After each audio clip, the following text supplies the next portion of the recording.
Bom, a questão 54 é uma questão de reações orgânicas. Ela mostra pra gente o poliptereftalato de etileno, que é o PET, tá aqui a estrutura química dele. E ela diz que esse polímero ele sofre uma reciclagem, e essa reciclagem tem como objetivo obter o etilenoglicol 1,2-etanodiol. E aí ele pergunta pra gente qual desses processos aqui é o processo mais indicado para obter etilenoglicol a partir do PET. Na verdade, vai ser a hidrólise dos objetos. A gente vai ver por que agora. O PET ele apresenta um grupamento éster, portanto, ele sofre reação de hidrólise. Todo éster pode sofrer reação de hidrólise por causa da presença deste grupamento aqui. Então, quando você vê esta aqui, é a fórmula de um éster, representando um grupamento e o outro grupamento carbônico. Você tem a água reagindo com o éster, fazendo a hidrólise. O que acontece? Esta hidroxila aqui, ela substitui isso aqui que está em vinho, ficando, dando origem a um ácido carboxílico. E este hidrogênio aqui vai entrar aqui, dando um álcool. Então, toda a hidrólise de éster dá origem a duas classes de compostos, um ácido carboxílico e um álcool, sempre. Então aqui, vamos aplicar o que a gente aprendeu aqui no PET. O PET tem um grupamento éster, tá vendo aqui, ó, C dupla O, carbono. Água entrando. Então você vai ter C dupla O, OH, C dupla O, H, mais um álcool, que no caso vai ser um diálcool, porque eu já tinha um álcool aqui. No fim das contas, você vai ter o que? Álcool, ácido trifálico, etilenoglicol. Então, a hidrólise deu origem ao etilenoglicol. A questão 58, ela trata de estruturas orgânicas. Então, vamos lá para a química orgânica ver o que eles estão pedindo aqui.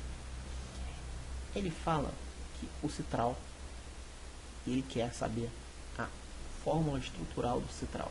Ele dá algumas dicas pra gente. Ele diz que a fórmula molecular dele é C10, H16O. Diz que eu tenho uma cadeia alifática com 8 carbonos, 2 insaturações no carbono, os carbonos 2 e 6, e 2 grupos substituintes metila, os carbonos 3 e 7. Diz também que ele possui 2 isômeros geométricos, sendo trans, mas que mais contribui para o forte odor. Mas essa parte não vai ser tão importante pra gente. O que vai importar mesmo vai ser o que? São estas informações que ele deu aqui. Tendo em conta isso, a gente descobre que a resposta correta é a letra A. Por quê? Vamos lembrar o que ele pediu pra gente. Ele disse que a molécula do citral tem uma cadeia alifática com 8 carbonos. 2, 3, 4, 5, 6, 7. 8 carbonos. Está aqui. Esta é a minha cadeia principal. Ele diz também que existem 2 duplas nessa cadeia. Uma no carbono 2 e outra no carbono 6. E aí quando a dupla, óbvio que a dupla vai ficar entre 2 carbonos. Então se ela está aqui entre o 2 e o 3, a gente diz que essa dupla pertence ao carbono 2. Entre o 6 e o 7, ela pertence ao carbono 6. E aí ele fala também que tem 2 metilas. Uma no carbono 3, outra no 7. Então a gente tem aqui uma metila no carbono 3, uma metila no carbono 7. Então esta aqui é a fórmula do nosso composto. E ele fala também que a fórmula trans, ele tem uma isomeria trans, que vai ser da onde? De uma dupla. Mas qual das duplas que vai ter essa isomeria trans? Vai ser essa aqui? Não. Este grupamento aqui é igual a este. Então aqui não existe isomeria cis-trans geométrica. Aqui tem. Porque este grupamento aqui é diferente deste grupamento. E este grupamento aqui é diferente do hidrogênio que está aqui. A gente não escreveu, mas ele está aqui. Então, esta dupla aqui tem isomeria cis-trans. Tá.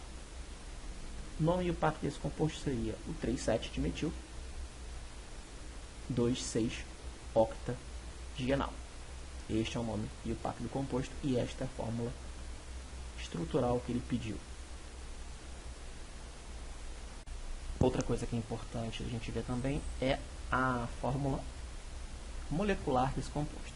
Ele diz que é um C10H16O. Então, se a gente olhar aqui, ele é um C10. Ele tem 8 carbonos aqui, 2 aqui. Ele tem 1, 2, 3, 4, 5, 6, 7, 8, 9, 10, 11, 12, 13, 14, 15, 16 hidrogênios. E tem um oxigênio. Então, ele é um C10H16O. Então, a fórmula correta, esta aqui, está correta. E é a letra A, a resposta correta. Bom, a gente vai resolver agora a questão 64 e ela trata um pouquinho de equilíbrio químico. Ele está falando aqui da dissolução do gás cloro, e aí o gás cloro, quando se dissolve na água, ele dá origem ao ácido hipocloroso, e o ácido hipocloroso, em contato com a água, ele dá também origem ao ânion hipoclorito. E aí essas duas espécies aqui, elas apresentam diferentes capacidades de desinfecção. A do ácido hipocloroso é muito maior, ou seja, 80 vezes maior do que do hipoclorito. Então, para você fazer uma desinfecção, você quer ter muito ácido hipocloroso. Ele fala para a gente que o pH do meio é importante, é verdade, porque ele influencia na extensão com que o hipocloroso se ionize. Ele quer que a desinfecção seja mais efetiva. Então, o pH da água a ser tratada deve estar mais próximo dele. A gente vai ver que é pH 5 a resposta correta. Por quê?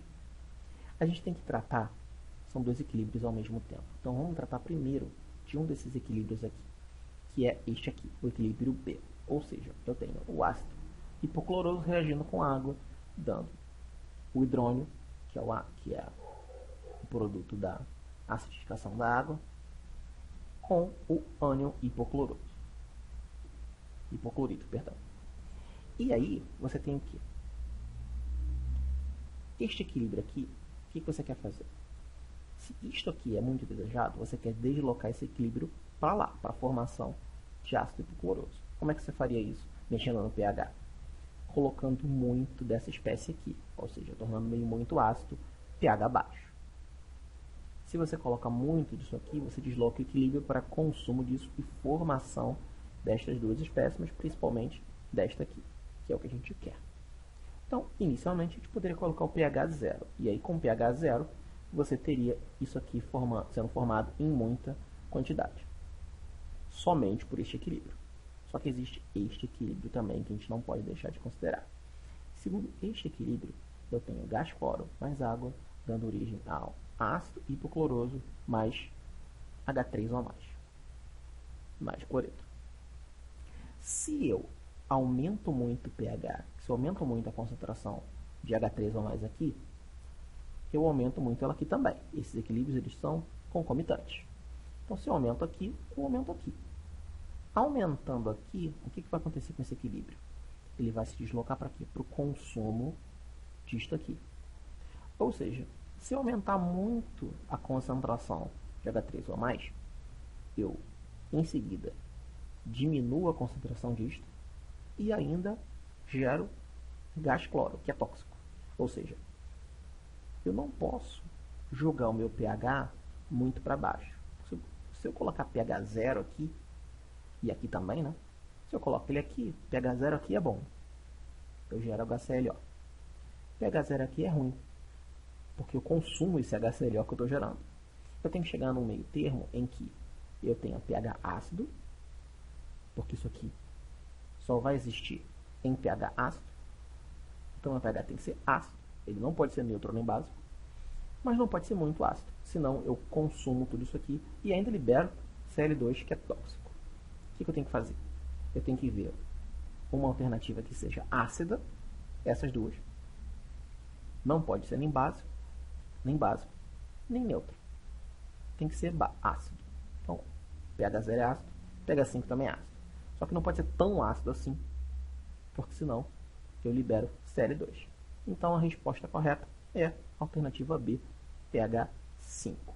É um pH intermediário entre ser muito ácido e ser neutro.